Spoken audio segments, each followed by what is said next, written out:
We brand ourselves as a customer experience agency. So sure, we do some branding and strategy, but we're really more down funnel in helping clients execute their digital strategy. So what does that mean? User experience, web design, email marketing, SEO, paid media, anything needed to launch and sustain a brand online. So we have the personnel and skill set in-house to sustain that. Sort of the holy grail for digital marketers is to connect marketing data with sales data, right? And clients, that they don't always give you that access, but being responsible, I think, is incredibly important. You got to let creatives be creatives. You can't just jam data down a creative's throat, just open up the fire hose, right? And just pay them with data where they're drowning in data and they can't even let an ounce of creativity come out. Hello and welcome.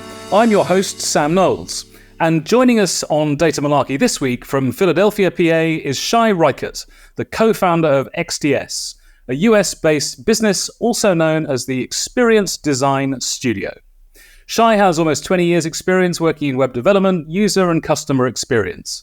He's held senior roles both client-side for Comcast and Rosetta, as well as agency-side. Indeed, we first met via the specialist healthcare agency, the W2O Group, now known as Real Chemistry, where Shai was in charge of all things technological, I seem to recall.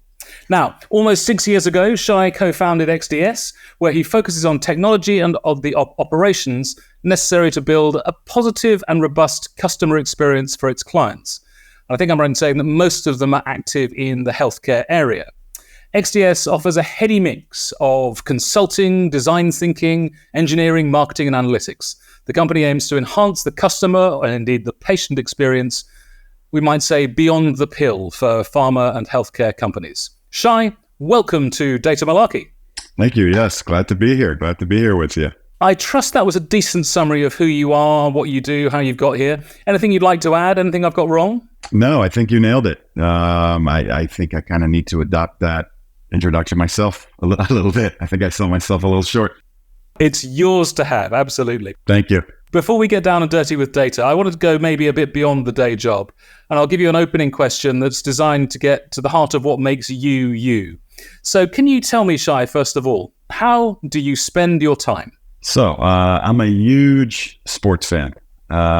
If I am not working, I'm either watching sports, playing sports, going to games, trying to get my kids, who are neither one, ironically, is much of an athlete or has a ton of interest in sports, trying to get them to play any sport that I'll throw at them, from tennis to golf to basketball to flag football to literally anything. We want them to try to wrestling. So yes, a lot of my time is spent doing that. And then, of course, spending time with my family. Now, could you explain to our listeners in simple terms, because not all of them work in the sectors maybe that you and I have hung around in for many years, but what your business, XDS, the Experience Design Studio, does and what you do for your clients? We're a digital agency, right? I'm not going to make it any more glorious or sound more sophisticated than it is. Now, that said, certainly agencies have niches that they work in, or certain things they're better at than others. We brand ourselves as a customer experience agency. So sure, we do some branding and strategy, but we're really more down funnel in helping clients execute their digital strategy. So what does that mean? User experience, web design, email marketing, SEO, paid media, anything needed to launch and sustain a brand online. So we have the personnel and skill set in-house to sustain that. My partner and I both come from those backgrounds. My other co-founder, Doug Rockhill, comes from a creative marketing background, a user experience background. I come from a technical digital marketing oriented background. So it makes for a good blend of our talents. We're very hands-on.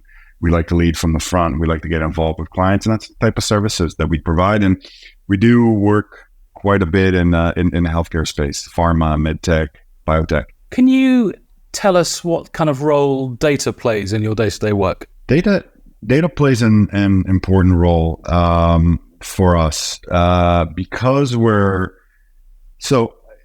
sometimes creative shops may not look at data as much as they should, right? You and I both know that. It's an integral part of what we do and how we tackle and how we approach projects and engagements for clients, because clients usually come to you when there is a problem, when they're not enacting on data that they have, right? It's usually at the core, whether it's they're not being found on search engines, or they have low web traffic, or they're not getting enough customers into their funnel. It's a data problem at the core. That's where we thrive, and that's where we help. How do we help increase your SEO traffic? Launching a new site, updating content on your site. How do we increase analytics through paid ads, better SEO? How do we increase your customer engagement through better user experience and better tools that are connected with your digital engagement? And so at the end of the day, it all really it all sort of works around the data and with the need of improving the data. Without geeking out too much over data, can you describe what sort of data is most important in that sort of work? Maybe pick on one of those services and focus in there. Let's talk about SEO. Looking at search engine traffic. How many visits you're getting from search engines? What type of keywords are users searching? Are they finding you for your core keywords? So out of let's look at your data set. Is 50% of your traffic coming from the right organic search, or they're searching something and stumbling across your site, hurting your bounce rate, you're losing conversions. So SEO data is critical, and understanding it, because a lot of the answers lie there, right? If they're searching for, you're getting traffic for a certain keyword that you may not have optimized your site for, that's an opportunity. So people are finding you for these keywords, and you know those are good customers because all your metrics and analytics are telling you that people who search for that particular keyword, for instance, Sam Knowles, storytelling, Sam Knowles and storytelling, that phrase, people find you for that word, and you know that they convert, they register, they sign up for a webinar, they want to solicit your services, but you notice that you're not getting a lot of traffic for that keyword. So maybe you're not talking about it enough on your site, on your channels, on social. So that's a great example right there. That's a terrific example. Now, look, I know you started XDS before the pandemic, but you always, I think I'm right in saying from previous conversations, you've always had a virtual structure in mind. Tell us, did 2020 to 22, did they hold you back, or did they play to your strengths? Tell us a bit about how you work and how you're structured as a team. Yeah, it definitely played to our strengths, and you kind of make your own luck in a sense. I'm a firm believer in that. But we were always, my partner and I had worked semi-remote jobs prior to starting XDS, so it was a natural transition that way, right? We were somewhat hybrid when we started the company. We had small offices before, but we had a kind of very loose policy about working from home versus being in the office. We both have families with kids, so we like to be home. We like to be around our families, right? So that plays into it. We both hate commuting. There's nothing better than just, throwing on your sweatshirt or t-shirt, walking downstairs to your across the hall to your office, turning your laptop on. So that was a motivating factor. So we were always kind of a mix of hybrid and remote. And then leading into the pandemic, we had already started hiring remote personnel and had all the systems in place to sustain a fully remote kind of digital first company, right? Everything is in the cloud. We use Slack, we use Teams, Asana, all these tools that enable you to seamlessly work from really anywhere in the world, which we actually have folks who do that at times, right? They'll travel. So that set us up really nicely. Second of all, being in the pharma space and the biotech space, I tend to think of it now. I'm not a medical expert, right? I semi-jokingly call my partner Dr. Doug because he knows a lot more about the medical field. In the pharma space, it sort of operates in its own bubble, for lack of a better term. The pandemic only accelerated certain things. So now companies that weren't doing physical conferences were investing all their money online into social media and paid ads and landing pages and virtual e-details. So it created a lot of newer opportunities for us. We were already on a nice trajectory leading into the pandemic, and it only accelerated. So every client was like, okay, what do I do? I'm sitting at home. I have budget to spend. I have more time on my hands. I want to do more things. So that only really accelerated our growth. So the pandemic really only helped us in that sense. We find ourselves fortunate, but we also kind of set ourselves up to be in that space at that time. Very, very good timing. I think it's really interesting to see. Let's not be unfair and call them legacy businesses. They're very relevant businesses, but businesses that had been around for years or decades or even longer. The way that many of them have struggled to motivate or lure or get people back, and the demands that are being made, even from first jobbers, about what's going to happen. It seems like you don't have any of those kind of headaches. No, because again, everybody is remote, and we're across the U.S., right, and work in different time zones. We have some people who even travel overseas occasionally, work from there. They don't miss a beat. We treat our employees like adults. We give them the tools. We give them the sort of constructs. Right. And it seems to work really well. In fact, I mean, even early on in the pandemic, some of the younger folks would just work. We had to almost tell them, okay, pause, stop, go eat dinner, go spend time with your family, watch the clock. You don't want to burn yourself out, right? Because it's easy, right? Especially if you're newer to just being fully remote, you don't even notice the time. You'll just work. You start to send Slack messages at 8:00 at night or an email. It burns you out. So we do try to guide our team to work within certain work constructs. Are you excited either as an individual or more relevantly as a business leader by the possibilities of generative AI, of platforms like ChatGPT and many more besides? Are you excited about what they offer your business and your clients? Are you using them already? Yeah, we use them to a degree. I mean, we use them as sort of content and thought accelerators, right? We'll go on ChatGPT. It's great for content strategy, for copy. We lean on it now, but I'm not saying anything that you don't already know. You've already heard. If you're a bad writer, ChatGPT is going to continue making you a bad writer, just at a greater volume. If you're a good writer, it's going to help you. So it's as much about what you put in as what you're getting out from those platforms.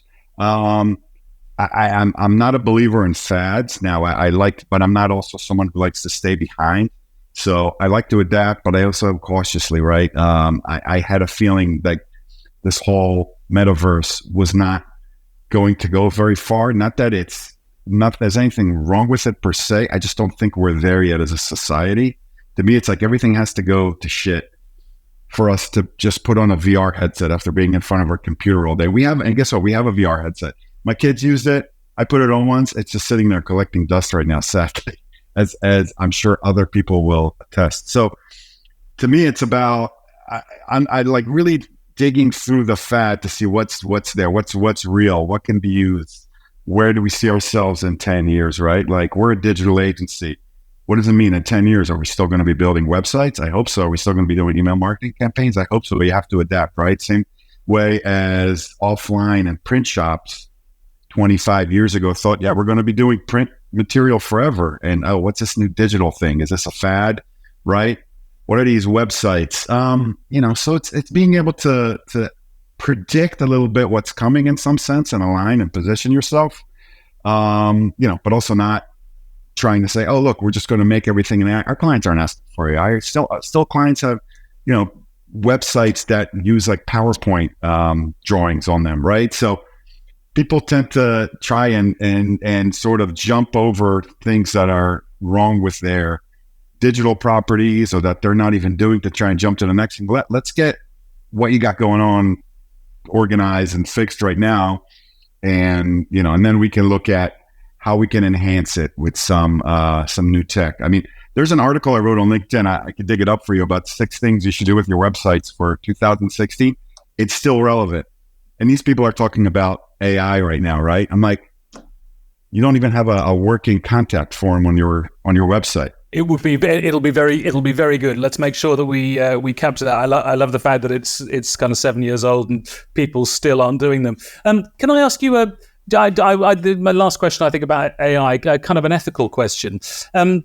do you think that if you enhance the content that you're developing on behalf of clients, or if you use, let's say, ChatGPT, I can't say I can see you using Bard. I don't know if you've experimented with Bard. Personally, I think it's several moons or years behind in terms of sophistication. And I think there are plenty of shortcomings, obviously, about ChatGPT too. But if you use it, do you think you're required or beholden to say to your clients, we have done this? Or do you think that's like saying we used Word to write something, or we used PowerPoint to make slides? Yeah, that's a great question. I mean, we haven't used it in that capacity yet. We're like, should we, am I feeling any kind of guilt or some kind of ethical dilemma about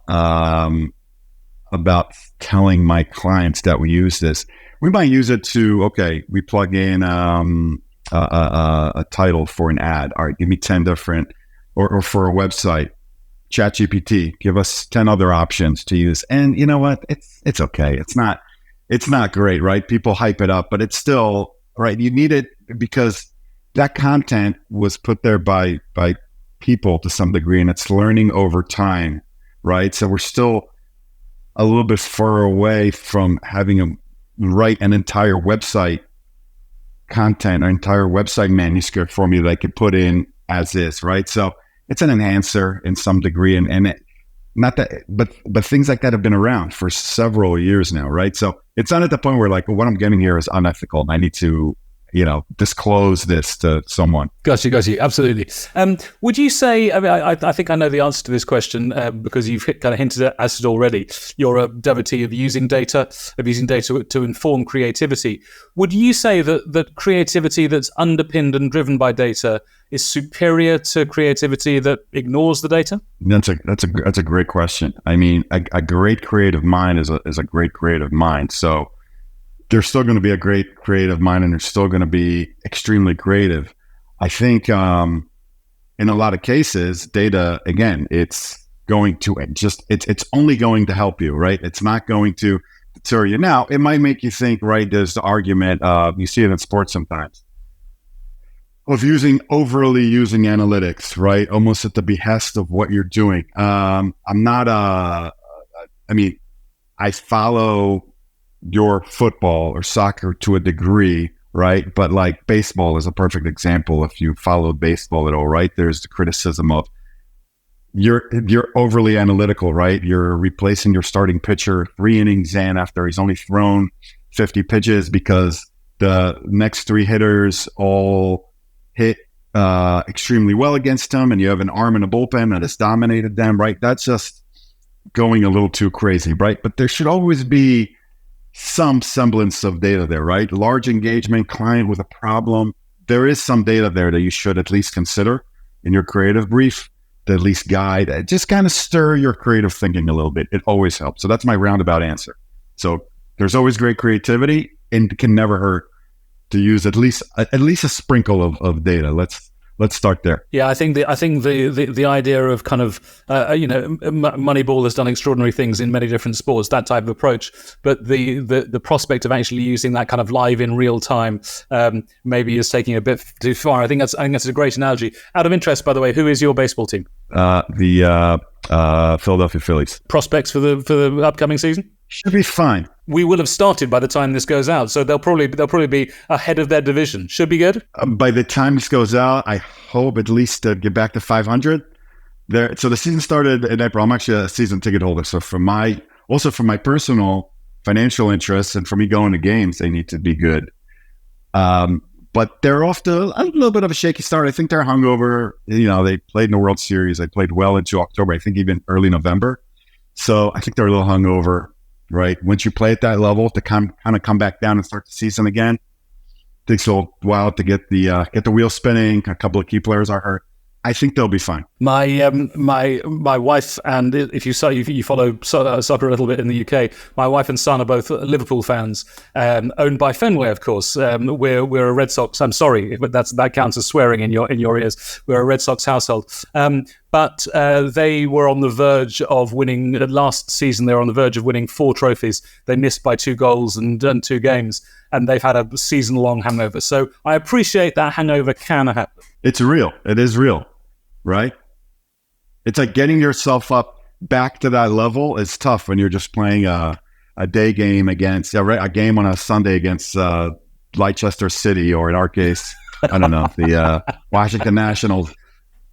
And amazingly, you can slip up and lose. It's extraordinary. Let's focus back on what you do with data. Can you tell us? And you don't have to focus on the SEO example, but if it's helpful, do. I'm just interested in the types of challenges that you and your colleagues face in terms of making sure the data that you get to play with is useful to you in terms of its cleanliness, it being intact, and making it really usable. Are there specific things about marketing data that trouble you? Yeah, I mean, I'll use web analytics as an example. You can't always take it at surface value, right? So let's say we inherit a new client, or we take on a new client. They share their analytics with us, how their website has been performing, right? On the surface, it looks great, or it looks awful, right? But let's say it looks great. You can't take it. Okay, so great metrics. Your bounce rate is great. You're getting thousands and thousands of visits per month. Okay. We're going to dig a little deeper. Okay. Is there spam traffic there, right? Is there something misconfigured with your site that's skewing the data? Bounce rates aren't as much of a thing anymore with Google Analytics 4. They're called engagement rates. But are those rates skewed because of how the site was programmed, making them look better than they really are, or really people are dropping off your site in an instant, right? So going a level deeper, and that's what I always kind of drill in my team, unearth what is the driver, where are your traffic sources coming from, right? Are you getting traffic from spam sites or sites that aren't relevant to you that's driving up your traffic? So what's your real traffic, right, from the right referrals? That's the kind of things we look at. Same thing when we look at CRM data, right? New client, they have a subscriber list of 150,000 people, right? That's great. Hold on a second. Did they buy some of these subscribers, right? So they're not really real. The real amount of engaged subscribers is 20,000, right? Or 130,000 people maybe open an email once, right? So that type of stuff that we have to look at. And how are they engaging? Are they clicking on to other things? So they opened an email recently. So real problems indeed. Can we shift gear a little bit and talk about insight? I've always been not so much an insight purist, but I do think that the word is often thrown around, particularly in marketing services, like confetti. I always love it when market researchers tell us, you're in a debrief and they say, we've got millions of insights into this market. My sense is they might have one or two if they're really lucky. I like to think of it as being this profound and useful understanding. It's profound because it brings the data together and tells us what's going on. And it's useful because it says, well, now what can we actually do with that? Thinking about what you do in your role, how do you get your teams to move from data to insight? I still call it a work in progress, right? But I teach and I help them. To me, it's a lot about asking questions and follow-up questions and follow-up questions. To me, that gets the most out of people. It either gets them frustrated or it gets them to a point where like they have that big reveal themselves. We see that a lot with more junior staff, right? Especially on our media and engagement team. They'll be great at finding data. Right here, I found all these things. Okay, so what does it mean? Right, and okay, so I found this, which means this. It means the client should do this, right? So, but to me, that's the best sort of feeling, right? Especially with a new engagement, a new client who has a problem, or a client that has an ongoing problem. When we get to the source and we look at what their data means, whether they're struggling in SEO, they're not getting enough conversions, or traffic is dropping off. Where you get to the root of the problem and you then expound and explain that to the client and our staff figures it out. That's the best. That's the greatest. And it's also how we structure when we work on decks and when we work on pitches and when we work on our reporting, right? We have this format we've developed, right? That even if you're completely new to this type of format, right? You're walking in off the street, you might be a great SEO person, a great analytics person, but you've never really told a story in a report. Because really, when you're doing a report, you're telling a story, right? That's what makes a great report. A report isn't like, okay, you had 1,000 visits last month. That's it. That's not the report. The report is 1,000 visits because you spend more on paid media and these keywords did great for you. Oh, and what you should do next is spend money on these keywords or create a new blog post about this and link it to these channels because they will drive you new content. So giving that format to our staff, coaching them through it, that's how we sort of nurture and create the ability to tell stories about data and create great reports to our clients that lead to more business and ROI for the clients. Absolutely. No, yeah, I mean, you preempted my next question. I'm really, I mean, you know, I call myself a data storyteller. I'm really interested in effective communication. I think the world is, or narratives are better when there's a kind of judicious and human balance of the two, of narrative, numbers, stories, and statistics. What it may be in your guidance, in your templates and frameworks for storytelling, what guidance do you give your teams, particularly maybe new joiners, for the best way to join the two together, to have a data-driven story? Yeah, I mean, it's putting yourself in the client's shoes, right? And understanding what and gaining that insight, right? So almost like working backwards in a sense. Here's the insight, or here's a theory that I have. Let me look at the data. Let me see what it unearthed. Let me see what opportunities I have, and what is that main insight that creates the opportunity. So almost working backwards. And then if you're proving yourself wrong, that's great. But now at least you're kind of thinking along that path. Well, no, my theory wasn't right, but I also unearthed this. I'm like, well, there you go. Now you've got your data, your insight, and your opportunity, and that's usually how we kind of structure the type of story we tell clients. It's nice. I like it. It's tempting, and I guess maybe this comes with experience, but wouldn't you agree it's tempting that when you when you know a lot about something, when you find a lot about a market, it's tempting almost to try and overwhelm those that you're seeking to influence with data. Look at all this that we know. Yeah. It's really tempting, right? It is. But I mean, sometimes it's too much, right? It's overload. But you also kind of, right, I mean, I'm sure you probably talk about this bias where you think you know the answer. So all the data and everything you search is sort of tries to skew in that way. And sometimes you're trying to kind of jam it in to tell the story. So it's good to just remind yourself not to have that bias. And really for us, for clients, it's one or two things, right, that they can at least focus on. Most clients don't have, I don't think any client has an infinite budget, right, at any level or scale, right? So they have budget to do certain things. So starting with really honing in on key opportunities. So I'll give you an example. We're working with the Reeve Foundation. It's the Christopher and Dana Reeve Foundation. Christopher Reeve played Superman in the 70s and the 80s. But one of the early things when, we were talking to them, we identified that while Christopher Reeve and Dana Reeve is certainly understood by our generation and age group, the younger generation may not be as familiar, sadly, with who Christopher Reeve is, right? So they were getting a lot of search traffic on Christopher Reeve, but not much beyond that. And for them, it was also about, okay, how do we make our site from a content perspective more broadly appealing? Of course, it's always going to be tied to Christopher and Dana Reeve, but how do we talk about what we're doing more in a nonprofit stage, and how do we get sort of newcomers in that sense, right? Like, and there's Michael J. Fox Foundation. They probably have the same problem, quite frankly, right?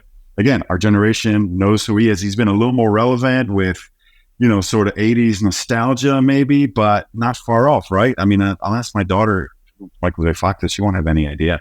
Ask an average 20-year-old. They may not know. They probably won't know who Christopher Reeve is. So that's kind of the challenge, right? I'm getting them to see that there's some data that is dictating, okay, keep this, never let go, but try to broaden your reach with other terms and other audiences. Only if their parents are 80s movies nuts or 70s and 80s movies nuts, and they've forced their poor children to watch every Back to the Future, every Superman. I completely get that. That's a really good and live example. Could we just, as we think about, I've got a few more questions for you, but I just want to ask you about the worst example of a misuse of data that you've observed in your career, either in something that you've worked on, or something in the public domain. Could be a massive hack or data leak, but just an example of a really bad misuse of data. That's a great question. I've seen it in my experience sometimes where, we talked earlier about sort of creativity and data. You got to let creatives be creatives. You can't just jam data down a creative's throat, just open up the fire hose, right? And just spray them with data where they're drowning in data and they can't even let an ounce of creativity come out.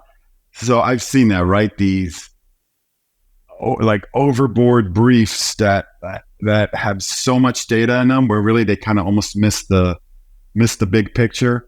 A real world example. I mean, we were a LastPass customer, and they had a massive data leak, right? If you've heard of it. I mean, you're a password company. You cannot have a data leak. That's just, you just can't do that. So you're no longer a customer of theirs, I take it. No, we are no longer. No, we've switched. I can see that. Well, listen, we were just talking about 70s and 80s movies. I'll give you a 70s TV reference here. I've got a Columbo question for you. Is there anything that I haven't asked you about the way that you work with data that you think I should have asked you? That's another great question. I think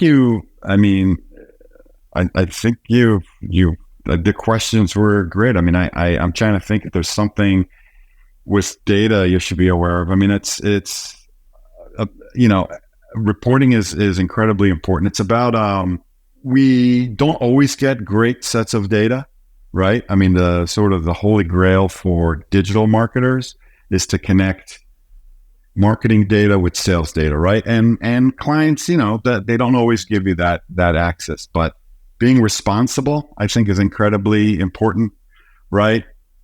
Safeguarding what the data you have. Obviously, we work in a regulated industry, and healthcare and HIPAA is incredibly important.